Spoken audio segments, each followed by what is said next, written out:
Hi, I'm Vincenzo. Some call me Enzo.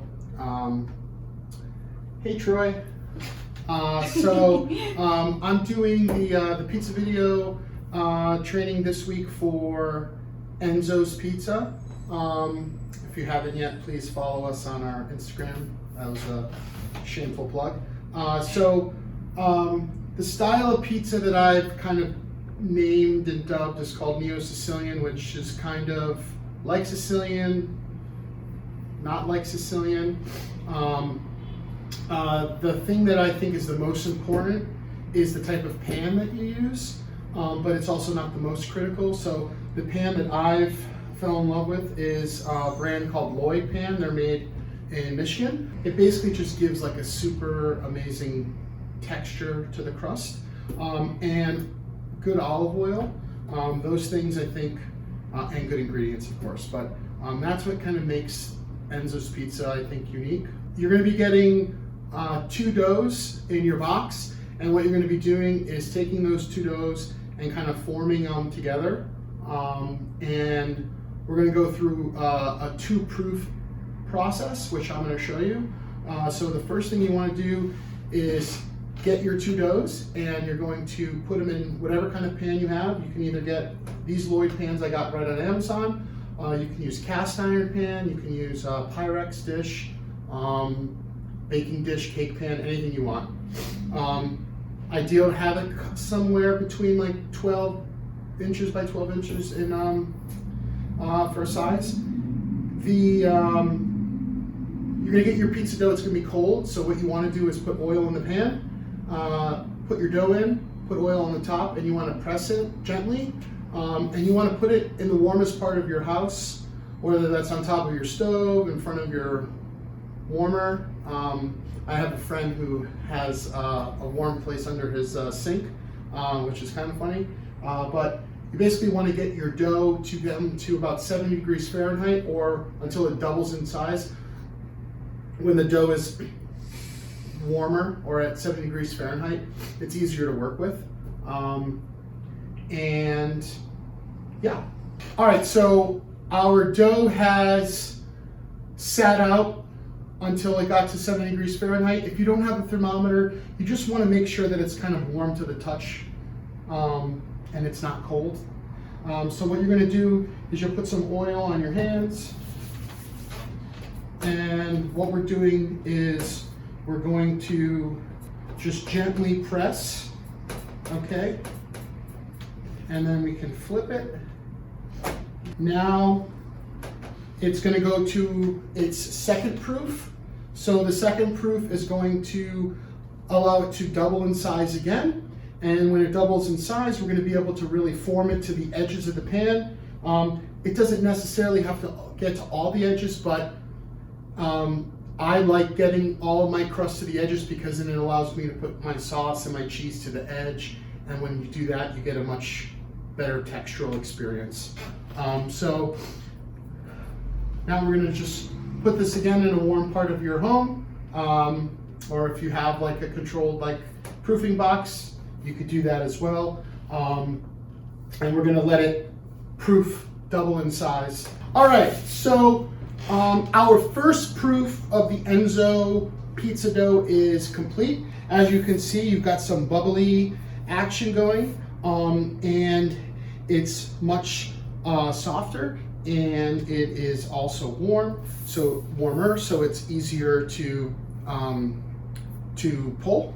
So I'm going to put some olive oil again in my hands, and we're not going to press down because all of that work to make the dough and all of the work to get this to proof, if you press it, you're going to take a lot of the life away. And if you want that really nice airy honeycomb crumb in the inside, be more gentle with the dough. So what I'm going to do is I'm going to lift it and pull, lift and pull, like that. And if you just let gravity help you, it will come right to the edge of the pan, okay? There's not a lot of work there.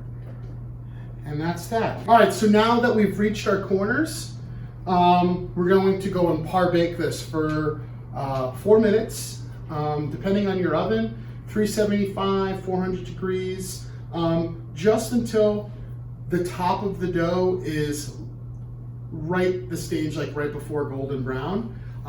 This is going to help when we go to top the pizza to stay lofty and nice and soft versus it being like super dense. Hi, so we're back from par baking our pizza. In this pizza, if you've gotten it with your subscription this week, will come with a container of cooked tomato sauce. I like cooked tomato sauce because I feel like it tastes better than uncooked. And it reminds me a lot of my grandmother's pizza, and this is why I started doing this in the first place. You're also going to get a container of cheese. So for Enzo's Neo-Sicilian pizza, what I like to do is I like to, I should mention, after you par bake it, let it cool for like 5-ish minutes so that you're not putting ingredients on a piping hot par baked dough. So I'm gonna just like use all of the sauce on my pizza, and I'm going to use the back of the spoon again to evenly distribute. Now with this type of pizza, I like putting my sauce and my cheese right to the edge, and one cool thing is if you get too much, you can always use the spoon to kind of like pull it back. Getting your sauce right to the edge, don't be too shy, all right? Once you're done saucing the pizza, you're then gonna cheese. I like using the technique of starting from the edge and working my way back in. And the reason why is like if you've got a really nice non-stick pan like this, you're gonna get a really, really cool texture of the cheese kind of becoming like a cracker. So this is the pizza. You're now gonna put it back in the oven, 375, 400 degrees for anywhere from like 12 to 15, 17 minutes. Again, depending on how well done you like your pizza.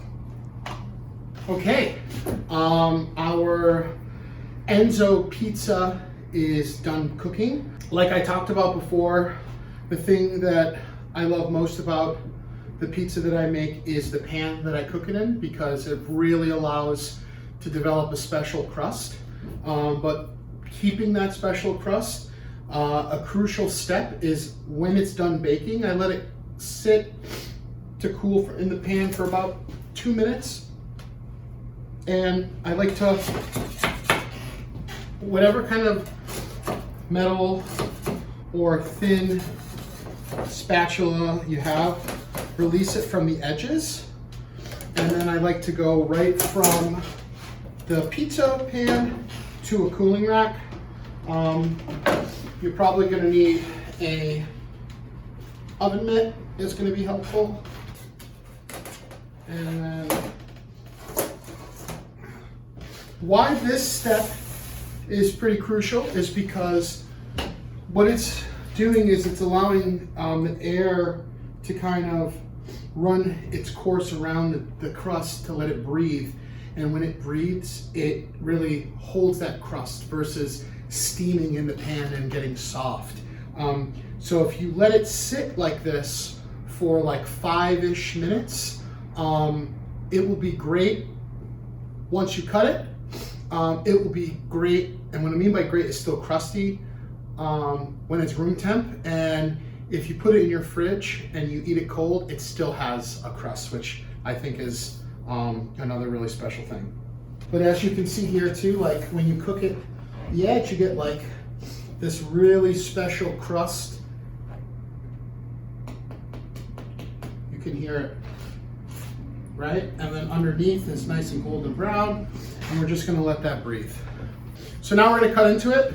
I like cutting my pizza into 10 pieces. I also think it's really cool, this kind of pizza, you can cut into like 20 squares, which is kind of fun. But what I do is I do initial first cut like this, down the middle, and then I'll do 4 cuts to get us to 10.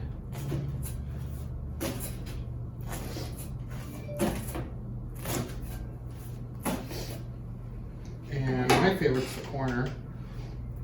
And you can kind of see that looks great. Thank you so much. Hope to see you at a future pop-up.